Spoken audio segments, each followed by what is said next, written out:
Election commission किस तरह चुनाव कराता है। ईवीएम की मशीनों पर भी शक और शुबा है, खिलवाड़ होता है उनके साथ। अगर इस्राइल 600 किलोमीटर दूर से घर बैठे बैठे पेजर और वॉकी टॉकी के जरिए लोगों को मार सकता है तो ईवीएम की तो कोई औकात ही नहीं है। प्रधानमंत्री के बहुत अच्छे रिश्ते हैं इस्राइल के साथ।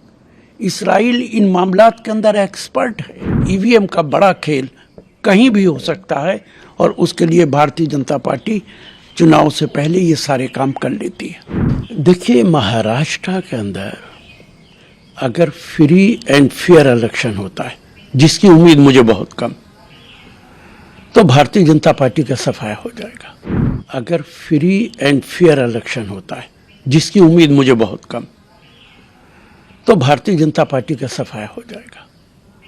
लेकिन आज बड़ा सवाल है कि इलेक्शन कमीशन किस तरह चुनाव कराता है। ईवीएम की मशीनों पर भी शक और शुबा है, खिलवाड़ होता है उनके साथ। इसलिए कुछ नहीं कहा जा सकता कि महाराष्ट्र के अंदर क्या होगा। हमने छत्तीसगढ़ के अंदर देखा है, मध्य प्रदेश के अंदर देखा है, और अब हरियाणा के अंदर सारे एग्जिट पोल कह रहे थे, हरियाणा का हर नागरिक कह रहा था कि कांग्रेस पार्टी की सरकार बनेगी, लेकिन नतीजा आते आते कुछ और आया है।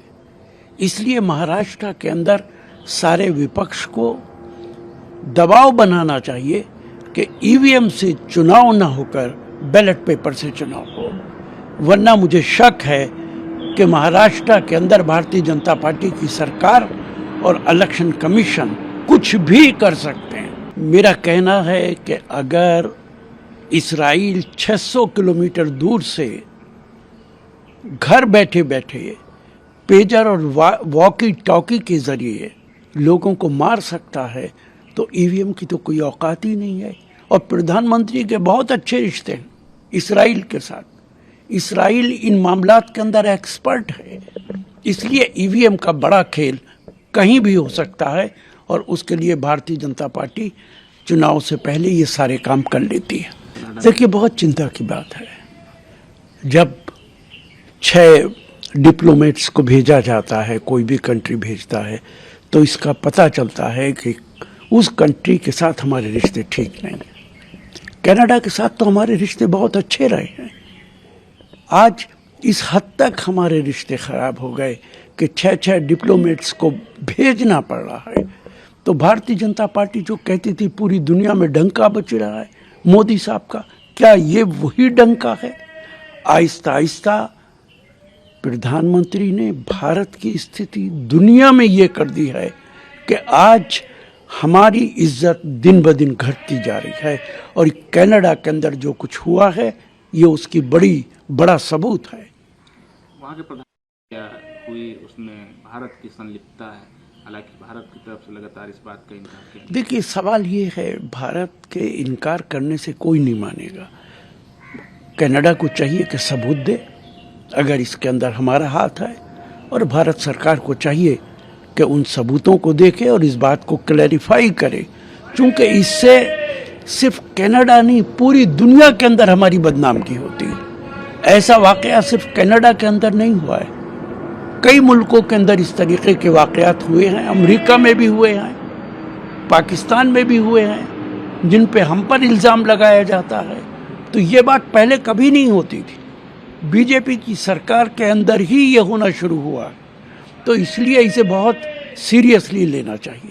क्या आपको लगता है सर कि विदेश जो मामले होते हैं उसमें सरकार को ज़रूरत है कि अपोजिशन को भी साथ में रखे, उनको भी पूरी जानकारी दे?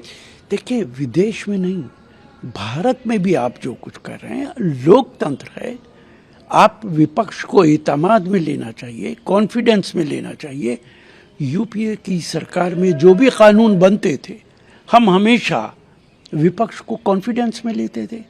इनके लीडर ऑफ अपोजिशन अगर अमेंडमेंट चाहते थे वो अमेंडमेंट कर देते थे। आज तो हालत ये है कि सरकार जो कानून बनाना चाहती है किसी को बताती नहीं है, ऐलान कर देती है। 3 तलाक का कानून आपने किसी से मशवरा नहीं किया।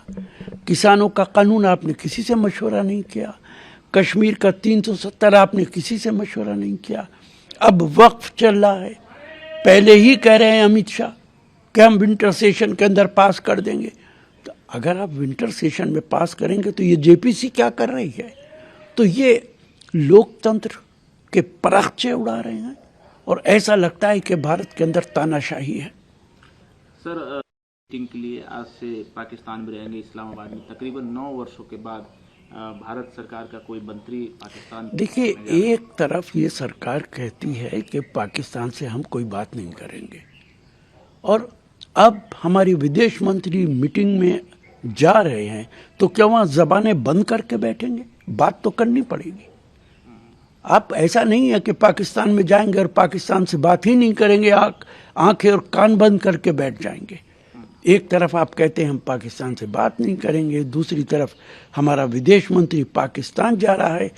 भारत सरकार की जो फॉरेन पॉलिसी है वो भारत सरकार की ही समझ में नहीं आती है, और हमने अपने सारे पड़ोसियों को अपने खिलाफ कर रखा है। बांग्लादेश के अंदर क्या हुआ आपने देखा। पाकिस्तान हमारा दुश्मन है, चाइना हमारा दुश्मन है, नेपाल हमें पसंद नहीं करता, लंका हमारे खिलाफ है, म्यांमार ने हमारे फौजियों को भगा दिया। ये कौन सी फॉरेन पॉलिसी है? सर, कल अपोजिशन के तमाम जो सांसद हैं वो मीटिंग में पहुंचे थे पार्लियामेंट में। वफ़ कमेटी के तमाम जो सांसद हैं, एक बड़ा वहाँ पर चर्चा हुआ बीजेपी की तरफ से कि वफ़ की जो लैंड है वो खड़गे साहब को कर्नाटक में दे दी गई। उसके बाद वफ़ कमेटी के सांसद जो अपोजिशन के सब वॉकआउट किए। आपको लगता है कि इस तरीके का वाक़या होना चाहिए? देखिए, कौन सी ज़मीन किसको दी गई या ना दी गई, जेपीसी का ये काम नहीं है। जेपीसी का काम है कि जो कानून सरकार ला रही है क्या ये उचित है या अनुचित है। उस कानून को सरकार इसीलिए ला रही है कि वो वक्फ की ज़मीन को हड़पना चाहती है और वक्फ के कानून के अंदर इस तरीके का अमेंडमेंट करना चाहती है कि उस वक्फ की प्रॉपर्टी पर इंटरफेयर कर सके, उस पर काबिज हो सके, जिसको मर्जी चाहे उसको दे सके। अभी तक तो वक्फ की बहुत सारी प्रॉपर्टी है जो हमारे फौज के पास भी है, भारत सरकार के पास भी है, बहुत सारे लोगों ने कब्जा रखी है, उसके अंदर बेईमानी भी हुई है, कहीं इसमें कोई शुबा नहीं है। लेकिन अमेंडमेंट करके तो आप वक्फ को ही ख़त्म कर देंगे। तो देखिए, अगर वो इस तरीके का बयान दे रहे हैं तो जब भी कोई गुंडा इस देश में किसी को धमकी दे तो उसे चाहिए कि वो जाके माफ़ी मांग लिया करे।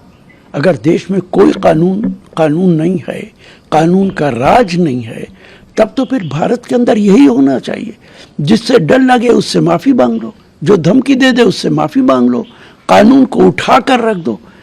किसी लोकतांत्रिक देश के अंदर जहाँ कानून का राज है वहाँ इस तरीके का बयान दुर्भाग्यपूर्ण है। और महाराष्ट्र के अंदर, बॉम्बे के अंदर जिस तरीके से बाबा सिद्दीकी को मारा गया, ये तो बहुत चिंता की बात है। इसका मतलब है कि वहाँ जंगल राज है, और जहाँ जहाँ बीजेपी की सरकारें हैं वहाँ इसी तरीके के हालात हैं।